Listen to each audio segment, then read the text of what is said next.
Dad's oldest son, and my brother just informed me that I am now the patriarch.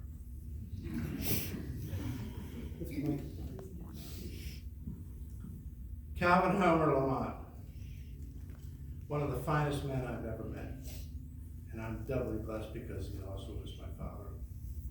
He was a relatively quiet and kind man, a man of values, a gentleman, and a gentleman. When one was with him and talked with him, he made you feel good. Even with Alzheimer's disease, he was still the gentleman he had always been. I loved him. When I was down here 2 or 3 years ago, my brother Keith and I took Dad to lunch. We had a great time together. We laughed and sang.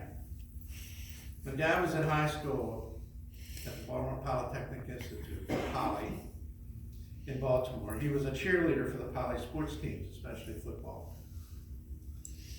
There were no female cheerleaders because Poly was an all-boys school back then. All of my life I'd heard and learned the Poly fight song with Dad's hope that Keith and I would go to the same high school. Well, I was a disappointment because I not only didn't go to Poly, I went to the high school, Poly's arch rival, Baltimore City College, and Keith went to Northern High. At our lunch, I asked Dad if he remembered going to Poly, and I began to sing, Poly, Polytechnic, Poly boys are we, as we go marching on to victory, da-da-da-da-da. Next thing you know, he is singing the fight song, and he knew all the words. Needless to say, that the people in the restaurant didn't know what the heck was going on. Anyway, we took him home, and he was all excited. He's in the car, and he's invited us into the house because he wants us to meet Betty. We go in, and he tells Betty, hey, these guys, they took me to lunch, they paid for it. And we had a great time, and I want you to meet them. As I said, he made you feel good. And in this case, on a deep level, I believe that Keith and I were special too. Even though he didn't know us as sons anymore.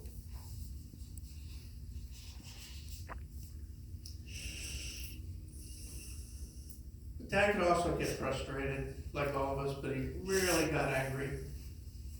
However, there was this one time. Yeah. When we were young boys, Keith and I always had a ball in our hands. We had a brick house, and we'd be in the backyard throwing a rubber ball up against the brick wall, and the other of us would try to catch the fly ball. Well, one day, and inevitably, Keith put the ball through a bedroom window. Yes, you did.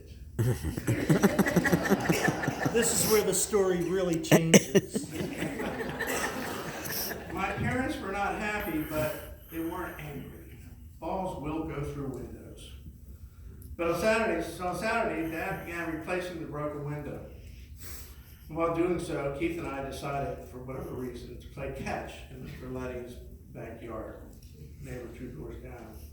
So while Dad is fixing the broken window, there was this terrible crash in glass. Keith had thrown a baseball way over my head, through Mr. Letty's dining room, storm window, and window pane. And the next thing we heard was this massive screaming coming from the window of the back of my house from Dad for us to get home. I've never seen Dad so mad. Never ever saw it again. He scared us. We laughed about this a million times years later, but we sure were in trouble that day. And there was never a window broken ever again. Dad was a great dad. He taught us so many things. Mainly, though, he taught Keith and me how to be men, gentlemen. He taught us sportsmanship. He believed and we learned that it was not whether you won or lost, it was how you played the game. a life lesson that I have tried to carry my whole life. One of Dad's passions was his lifelong devotion to Boy Scouts. And if you've come up here and looked around, you can see that. Dad literally spent around 60 years of his life involved with Boy Scouts. He was Scoutmaster of Troop 173 for at least 20 years. He attained the highest award in scouting, the Silver Beaver Award. His dedication and leadership helped shape the lives of hundreds, if not thousands, of boys into men. Since Dad's death, I have spoken to a couple of his scout friends who all said the same thing. He was one of the finest men they had known, and that Dad's example had made them better people in their lives. Dad was not only a good father and a leader of people, he also was a good husband. He was married to our mother for 26 years until her death. He then was married to Betty for 46 years until his death. He and Betty traveled the world and sailed various seas. After all, he was a World War II Navy veteran in the Pacific Theater. They loved each other very much.